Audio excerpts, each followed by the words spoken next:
Por que o pecado é tão terrível? Quais são as consequências do pecado? Ou será que não existe consequência nenhuma? Você sabia que existem algumas religiões que não existe pecado na sua doutrina? E eu quero falar um pouquinho sobre isso hoje, porque a Bíblia fala e eu quero trazer um entendimento melhor a respeito disso. Eu sou o pastor Kennedy Matos e você está no Promessista Brasil TV Viva Promessa. Seja bem-vindo!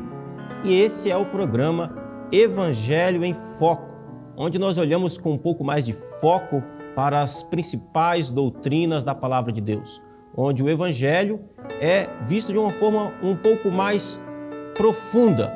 Eu quero desafiar você a nos acompanhar, a seguir até o fim e a compartilhar o link dessa mensagem, desse vídeo com seus contatos, com seus amigos, em nome de Jesus. Você pode fazer isso? O desafio está lançado e vamos à palavra de Deus.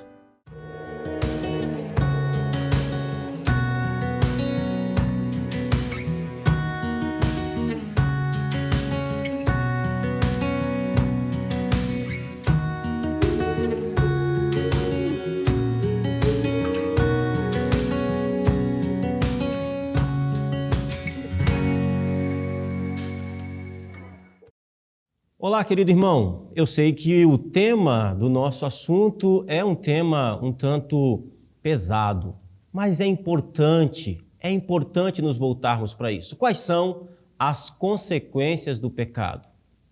Nós precisamos entender isso. E eu quero convidar você a refletir um pouco sobre isso, porque eu te garanto, se você não entender sobre o que é o pecado e as suas consequências, você não entende a cruz.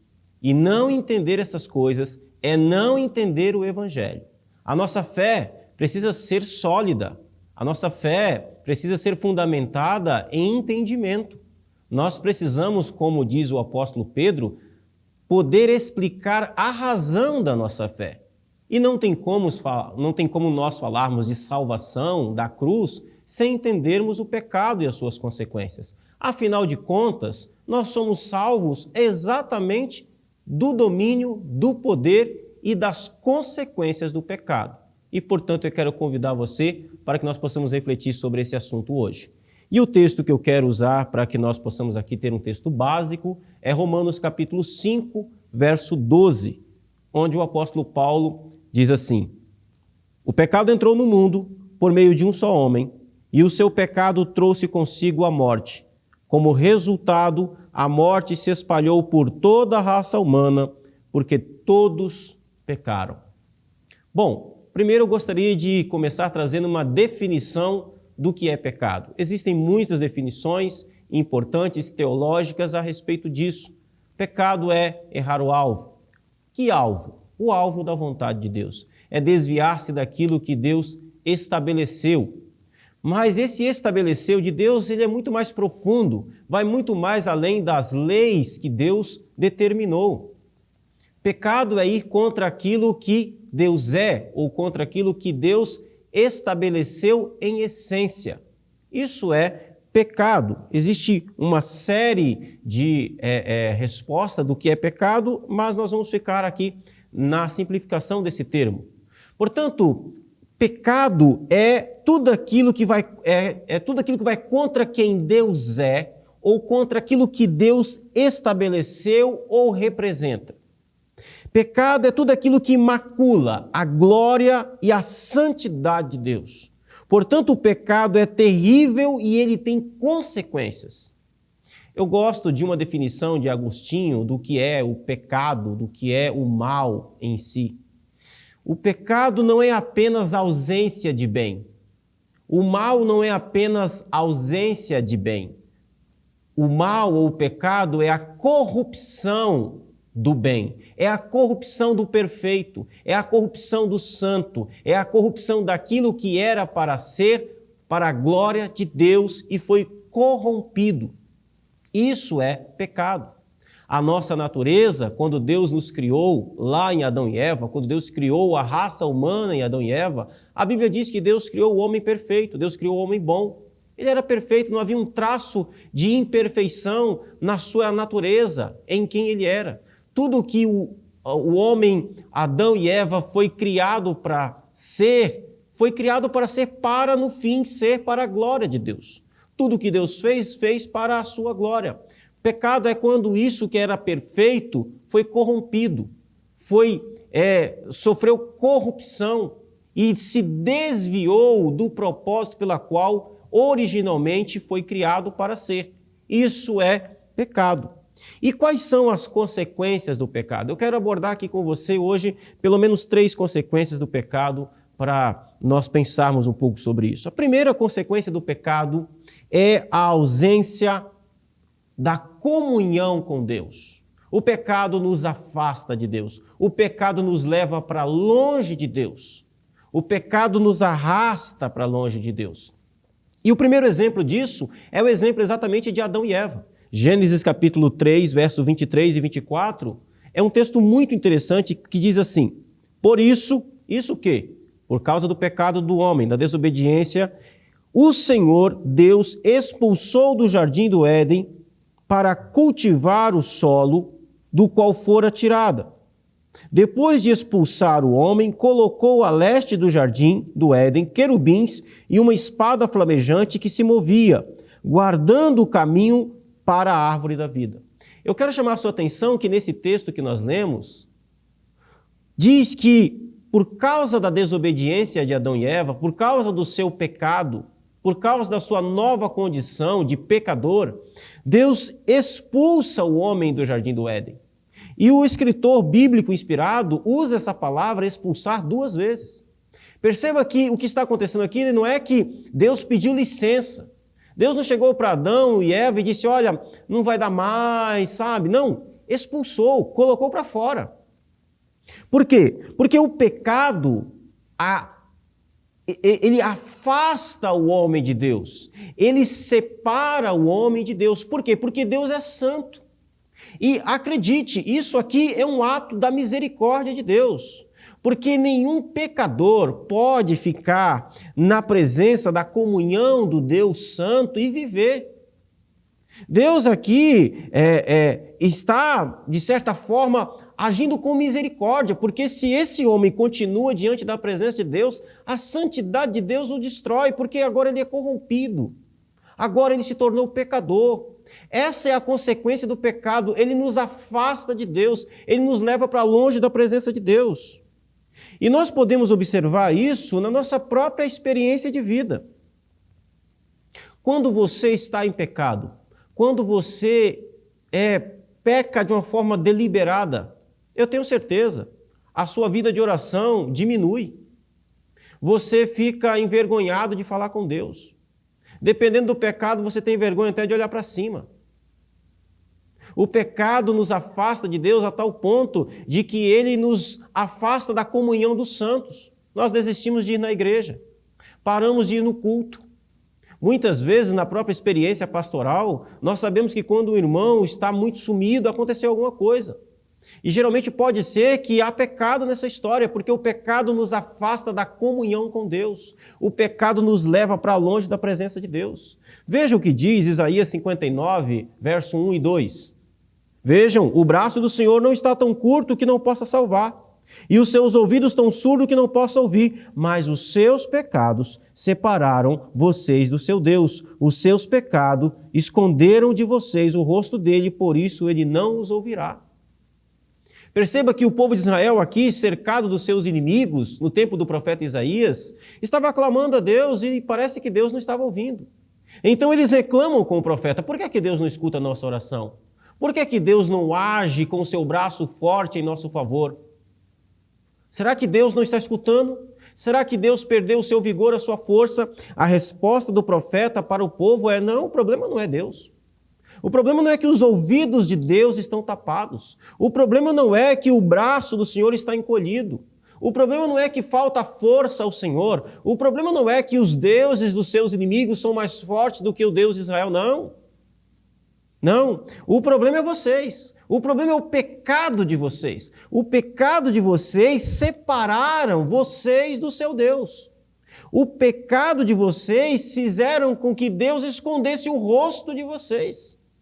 Fizeram com que Deus não se incline mais a favor de vocês. O pecado é terrível.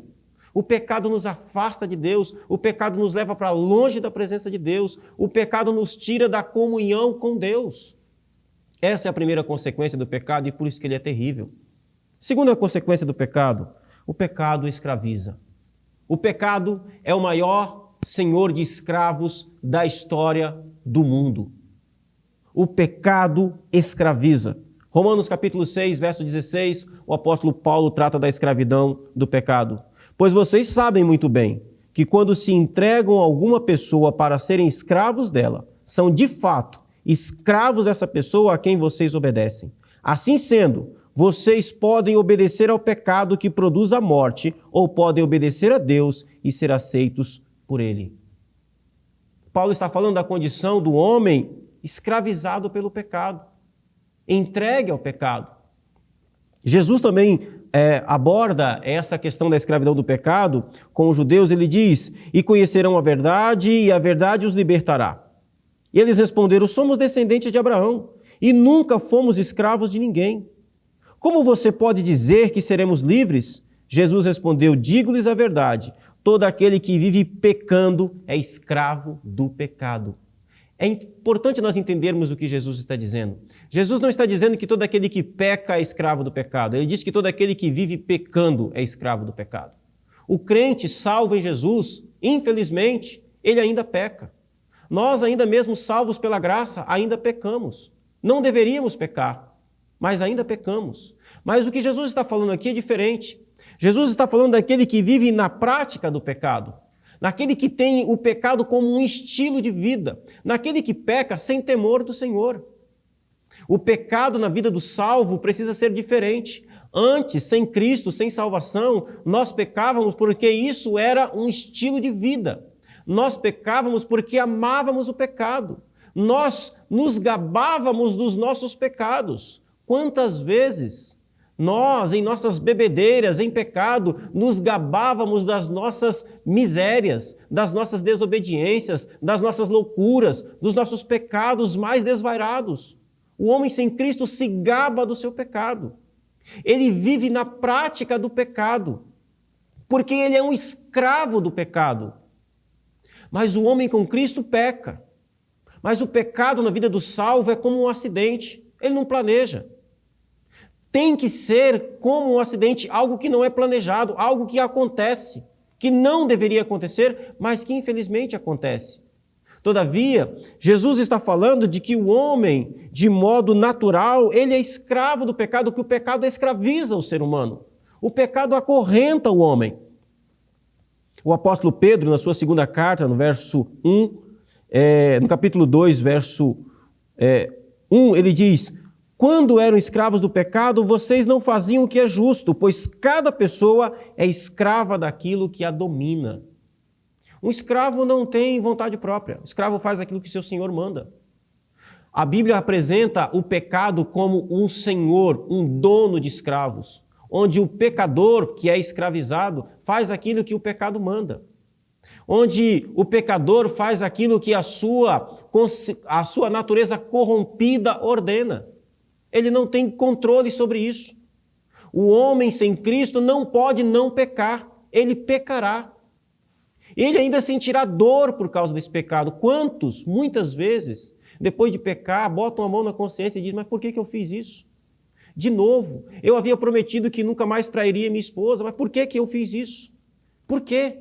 É um escravo. Ele não se comanda, ele não se domina, ele não se manda. Ele é ordenado.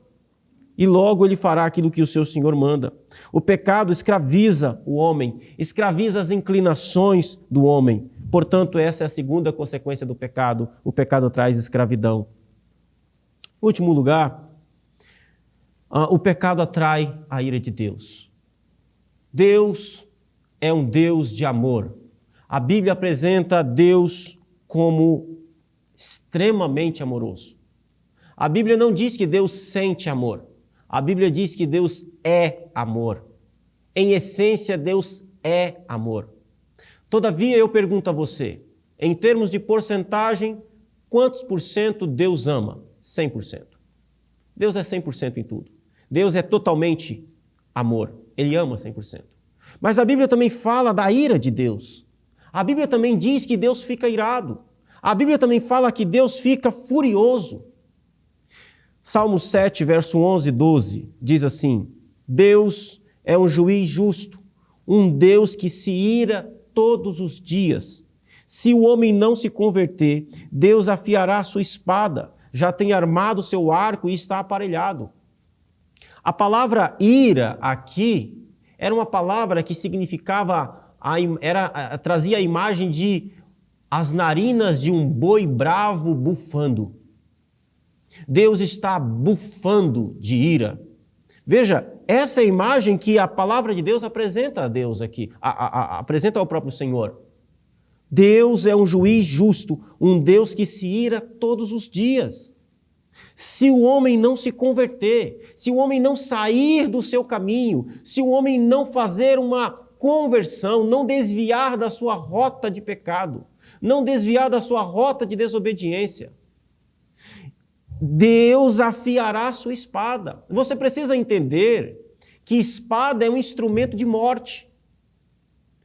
Espada não é um instrumento de carinho, espada é um instrumento de execução. O salmista continua dizendo que ele já tem armado, esticado o seu arco, que já está aparelhado, apontado, pronto para executar a sentença, por causa da justiça de Deus.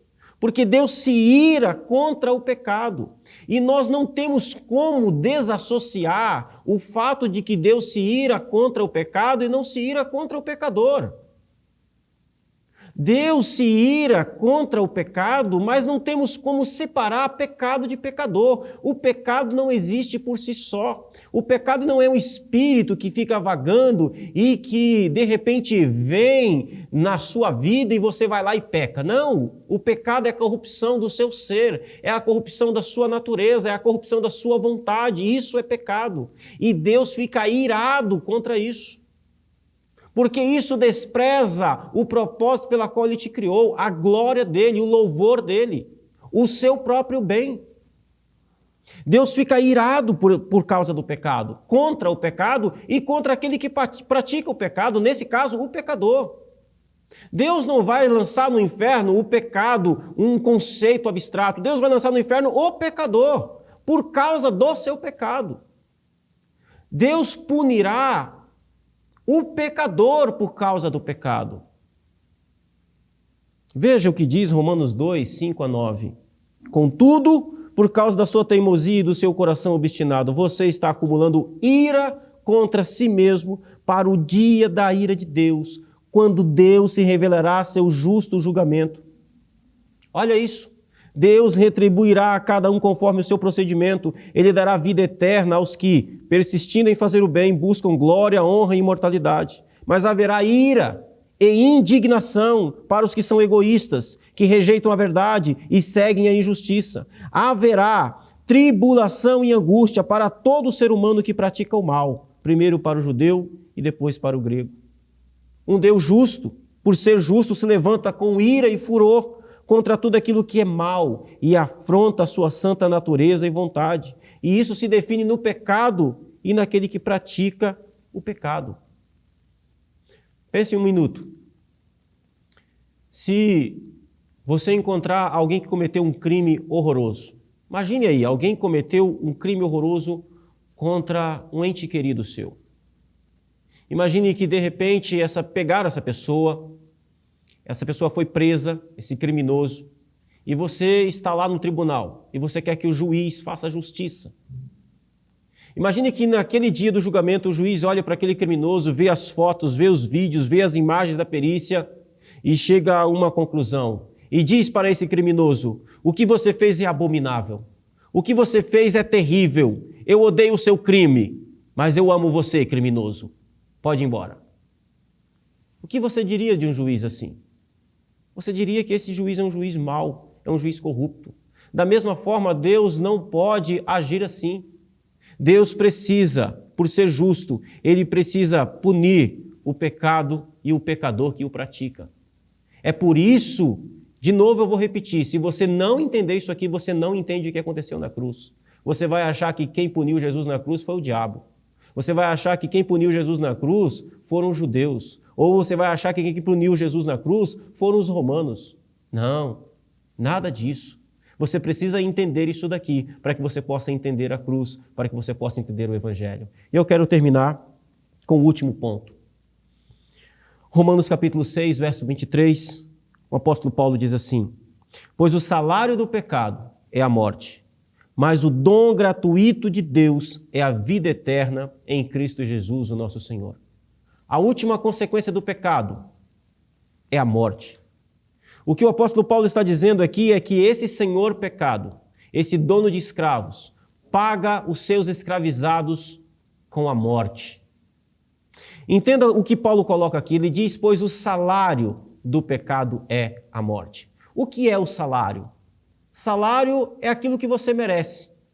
Você trabalhou 30 dias. Quando chega no final do mês, você não chega para o seu patrão e diz, olha, será que você poderia, por favor, fazer uma bondade de me dar algum dinheiro porque eu trabalhei para você por 30 dias? Não, você não faz isso. O seu salário é um direito seu. O que o apóstolo Paulo está dizendo aqui é que o direito que o pecado paga ao pecador é a morte. O direito que o pecado paga a todos aqueles que o escravizam é a morte. Ele paga os seus escravos com morte. A morte é um direito do pecador. Que salário terrível, que direito terrível. Mas veja como o texto termina. Mas o dom gratuito, dom é presente. Presente é algo que você recebe imerecidamente. Recebe porque ama você, porque alguém te ama, porque alguém se importa, porque alguém tem afeição por você. O presente de graça não te custa nada. O presente de graça de Deus, o dom gratuito de Deus é a vida eterna em Cristo Jesus. Olha que coisa interessante. O pecado paga com a morte. O que o pecador receberá por justiça, por direito, por ser pecador, é o inferno, é a morte. Mas veja, a vida eterna não é ganhada por mérito, a vida eterna é dada como um presente. E eu pergunto a você, por que é que você não receberia o presente dado por Deus? Melhor ainda, por que é que você insistiria em continuar na prática, na vida de pecado e receber a morte como um direito, quando você tem a oportunidade de receber a vida eterna que é de graça, que não lhe custa nada? Por isso eu quero orar por você. Eu quero orar por você. Eu quero desafiar você que está sem Cristo. Eu quero desafiar você que está fora da igreja. Eu quero desafiar você que esfriou por causa da pandemia. Eu quero desafiar você que está desviado da fé a voltar. Volte logo. O salário escraviza. O pecado escraviza. O pecado vai matar você. O pecado atrai a ira de Deus sobre a sua vida.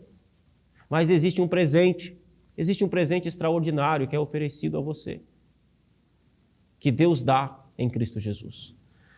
Deus Santo, eu oro agora por essa pessoa, por essa mulher, Senhor, por essa irmã, por esse irmão que se esfriaram, que abandonaram a fé, mas que o Teu Espírito trouxe até a esse vídeo, até essa palavra, até essa mensagem. Eu oro, meu Deus, e peço a Ti misericórdia. Ele realmente não tem força, Senhor. Ela realmente não tem força, não pode voltar sozinho. Ninguém pode. Ó Deus, mas renova, meu Deus, a sua misericórdia. Renova as forças, traz de volta. Atrai com laços de amor, atrai com laços de misericórdia. Perdoa os pecados, meu Deus, praticados contra o Senhor. Tem misericórdia em nome de Jesus. Abençoe com graça, com bondade. Deus Santo, restaura a fé, restaura o vigor, restaura a comunhão. Ó Deus, em nome de Jesus, abençoe, liberte do poder do pecado, liberte da escravidão do pecado. Opera, meu Deus, grandiosamente, meu Deus, a sua misericórdia de novo, em nome de Jesus. E eu oro a Ti, meu Deus, por esse irmão que está, meu Deus, seguro em Ti, mas que tem pecado contra o Senhor. Ajude, meu Deus, a se livrar das amarras. Ajude ele a entender, meu Deus, que agora em Cristo Jesus, ele tem o poder de dizer não. Ajude, meu Deus, essa irmã, meu Deus, a entender que agora ela tem o poder de dizer não ao pecado, que ela não é obrigada a pecar, porque ela foi liberta da escravidão. em nome de Jesus. Amém e amém. Querido e amado irmão, Deus abençoe a sua vida. Muito obrigado pela sua paciência, por ouvir a palavra de Deus até aqui.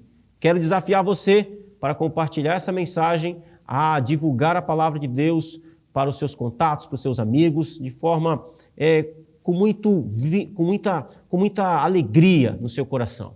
Amém? E eu quero também aqui fazer um agradecimento a você, meu querido e amado irmão, que tem contribuído nos Amigos da Missão. Nós temos alguns irmãos, muitos irmãos, graças a Deus, que têm nos ajudado e Deus, eu tenho certeza que Deus tem abençoado a vida deles.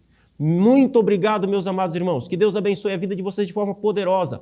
E eu quero desafiar você a continuar contribuindo. Quero desafiar você a entrar aqui no QR Code. Está assistindo pela televisão? Aponte o seu celular, entre no QR Code, ou então entre no link aqui na descrição do vídeo para que você possa ir ao site e ali fazer a sua oferta, para que mais vidas sejam alcançadas por esse ministério virtual em nome de Jesus. Isso é fazer missões, isso também é evangelizar. Nos ajude. Deus abençoe a sua vida, o seu coração. Até a próxima semana, em nome de Jesus.